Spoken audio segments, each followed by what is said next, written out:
Good morning, pastors. How are you doing today? I hope today is going to be a wonderful day for you as you go into your pulpits to deliver the message that God has given you to give today. I just wanted to talk to you a little bit today, ask you a question. How many of you have a quiet time? Now, I know you may think, well, it's strange that he would ask a pastor that question, but you would be surprised at the number of pastors that I know that don't really pay attention to having their quiet time with the Lord.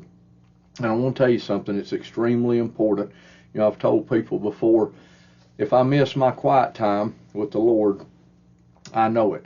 If I miss it for one day. If I miss it for two, my wife knows it. If I miss it for three, everybody else does.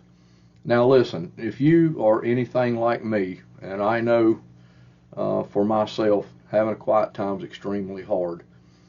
It's not the fact that I get up really early in the morning and go to have a quiet time. What I want to have a tendency to do is start reading a passage and saying, my goodness, that would make such a good sermon. I want to take out a pencil and start jotting down notes.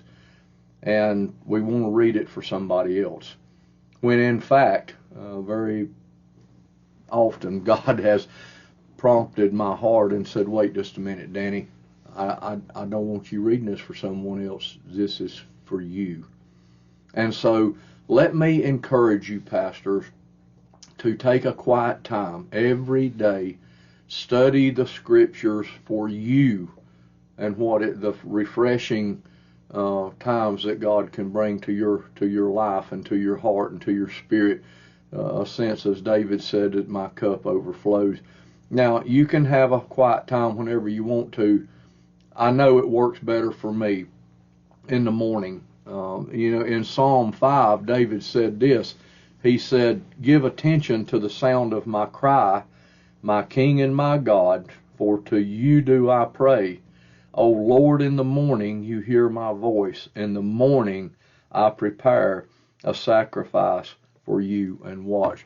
What David is saying there is he gets up early in the morning and he has his quiet time and he praises the Lord. Now, the reason that I feel like quiet time works so much better in the mornings is because it starts your day and sets the tone for the rest of the day. If you try to have a quiet time of the evening and you come in and you've already had a pretty rough day and things have gone kind of south on you and you're just having a bitter day, you're just going to be sitting there reading through your stuff and it just with all of this burden and everything on you already.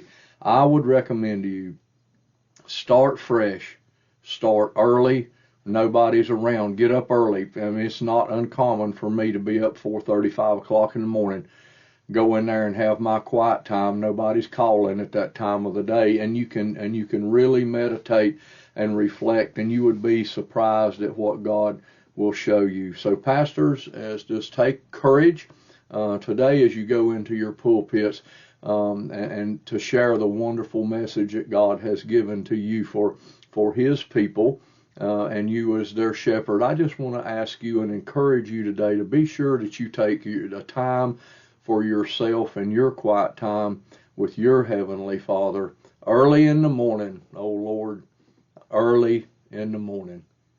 Good day.